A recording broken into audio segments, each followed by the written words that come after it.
Hello, everyone. Ty Walden here. I am doing another edition of the Broncos Fan Zone. Today, I have Linda Godfrey from Fantasy Football Confidential.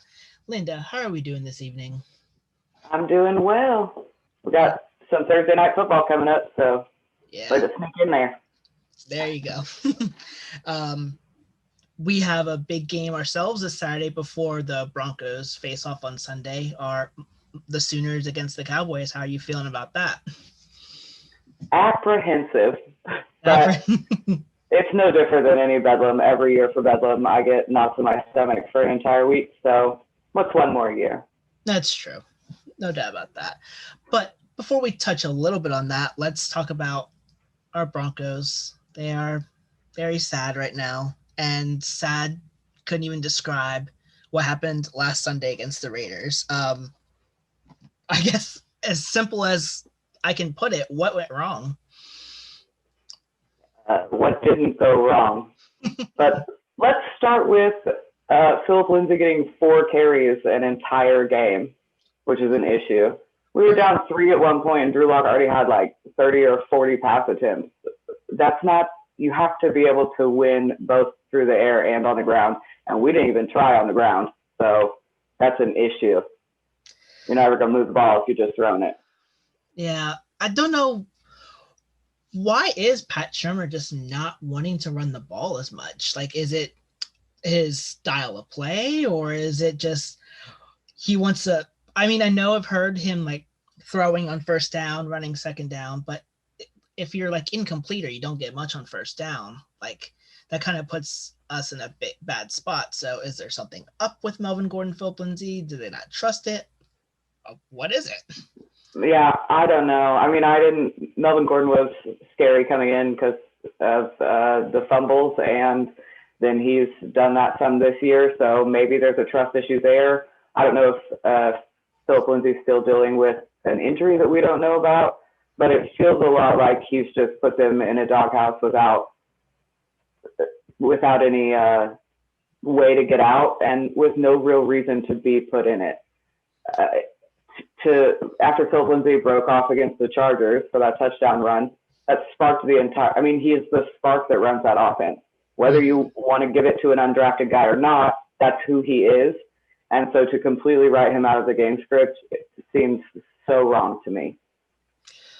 I could not agree more, especially when we have Locke throwing it 40, 50, 60 times a game. Speaking of Drew Lock, he has really struggled lately. I guess, in short, what has been your assessment on him as he is inching very close to that first full season as a quarterback?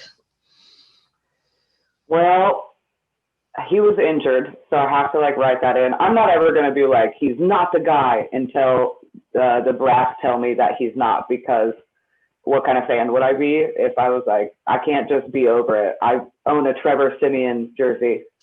So, I buy in. And I want him to be good. We've seen him flash that he can be, but he works so well in that fast-paced offense, and we don't let him do that either. He's a wild card, and he thrives in that. And to not let him play that way when we see that it works for him is extremely frustrating. And again, I don't know if his shoulder is still affecting him. He's missing his wide receiver one. There's been all kinds of injuries, so I'm not ready to give up on him, but you certainly wish to be seeing more.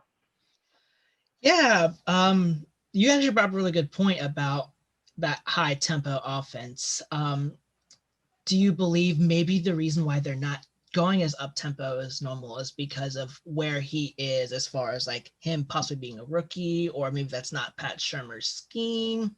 There's got to be something about it that we can't just like, if it's working, why do we not, like, the old adage, if it ain't broke, don't fix it. So why are we trying to fix something that clearly isn't broken? I don't know, and you might have to dig up Floyd himself to figure out, because I don't know how you watch that and go like, no, we're not going to do that. We realize that that's what you're good at and that's what's working, but we'd like to try something else, which seems insane to me. Hopefully it's just because they think he's young and he needs a slowed down offense, but If that's the case, then he needs to be in there saying, this is not what I thrive in. I do much better when we're moving quickly. And he doesn't have so much time to think about every little thing that could be happening. Yeah. Hopefully that gets fixed soon, because we're getting close to the end of the year, and the last thing that we need is some kind of other quarterbacks come in to make a controversy, or we end up seeing at the end like he's not the guy. And I really do not want to go back to square one again. Yeah, again, is the operative word there. This has just been this like carousel, and I'm so over it. And when we went from a guy like Peyton Manning to everything that we've been through since then, it's just killer. I'm so ready to land one. There are some rumblings that like if Stafford came to Denver, if we decided Drew Lock wasn't the guy and Stafford came, that's something that would really be exciting to me. Yeah. Although on that point, I'm hearing rumblings about Darnold. What do you think about that? I like Sam Darnold. I think he's better than what we've seen. And it's, Adam Gase that's what he does. He just ruins people's chances at a career. So I want him to get a second chance. I don't know that I want to replace Drew Lock with Sam Darnold, but a vet like Stafford who can come in and be there right away, that's more appealing to me. And I don't want Jameis Winston before anybody comes at me with Jameis Winston rumors. Don't worry, I was not going to mention his name at all. So now that we've gone a little down because those two questions were kind of sad in a sense, let's start off with something a little fun. I do ask this question to almost every new person. Sometimes I just happen to forget. But how did your love for the Denver Broncos become to be? Well, I didn't watch a whole lot of NFL growing up. We watched college football. That's what we watched at my house. On Sundays, it was golf. So I had a best friend. She moved here in third grade from Denver. She was a Denver Broncos fan. When I stayed the night at her house on Saturdays, we watched the Broncos on Sunday. And so I just kind of like adopted it as like an identity, so that if I was watching football, I could be like, oh, that's my favorite team, And then when I actually started playing fantasy football, it led me, like I was watching football every game, every week, all the time. And so just within the last like 6-7 years, I've like really dug into my Broncos love. But I wasn't born into it. I've adapted it. I'm Batman. There you go. I mean, it's still an interesting story. Definitely, I would assume fantasy football played a really huge part into it, and I'm glad that you chose our Broncos. Me too. My dad is not. Oh, why not? He's a Dallas Cowboys fan. Gotcha. So he was not very happy with me 7 years ago when I put my foot down and declared my love.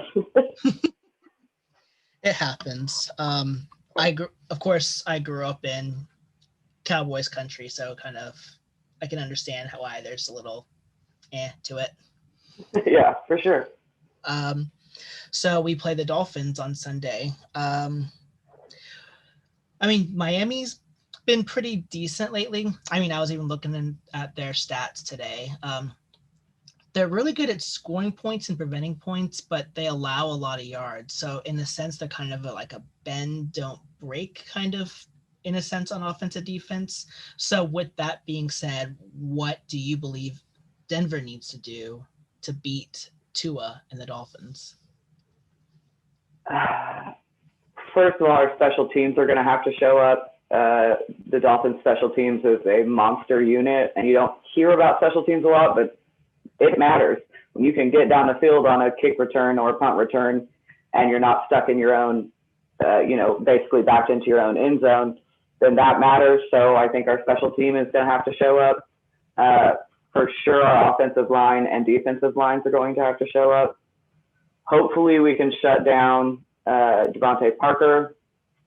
There's no Preston Williams, and Mike Gesicki's been mostly nothing. So if we can shut down Devontae Parker, and then our D-line shows up and shuts down Ahmed, and Gaskins brought back, who is the other guy there? Matt Breida. Then that will be crucial. So slowing down there, less so than scoring. For us, our defense and special teams are going to have to show up like their defense and special teams show up. Yeah.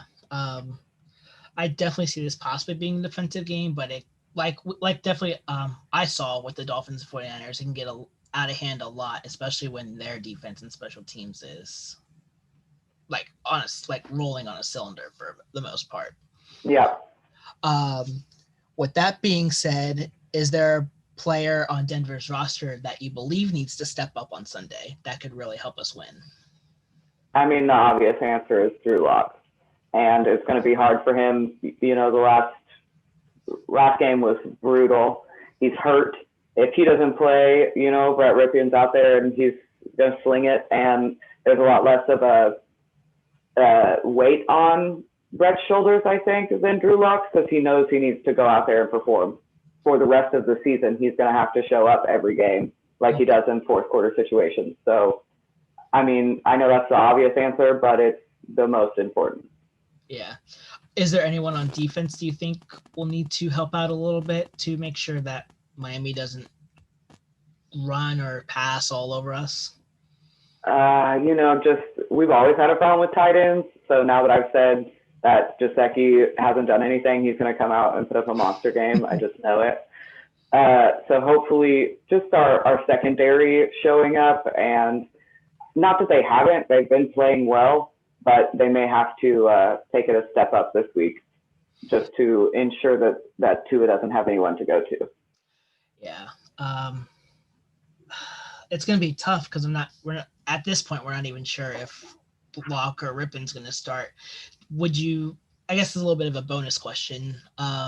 If Rippin does go out there and ends up playing because Locke's hurt, how much of a chance do you think we have with him out there? I don't know. We saw some okay work from Brett. It's like I said, he doesn't have the weight of needing to go out and win the game. So that may make him play looser and more fun and just go out there and ball out. So I will never, any given Sunday, man, I will never count the Broncos out. Me and my buddy from our podcast, we made a bet today. He's a huge Dolphins fan. And he ran a poll, and it was like 97%, like 1,000 people voted on it, and it was almost unanimously that the Dolphins were going to win. So for that to happen, and then the Broncos come out and show up and play well, because it's not that they don't have the pieces. It's getting all of the machine to work as one. And so if they come out and can do that, then they absolutely have a chance. I'm never going to write them off as like, oh, there's no chance. I can't do that. maybe it's because I'm a fan, but anytime, any game, any place, it can always happen. Yes, that is true. Well, I want to thank you for taking the time out to chat with me. And let's just hope that we can get a win on Sunday and hopefully get back on track. Not really seeing what's going to happen with playoffs because of how far of a hole we're in, but let's try to be competitive and maybe get a win. Yeah, we like some wins at the end of the season. Get us ready for next year's heartbreak. Oh, I don't want another heartbreak.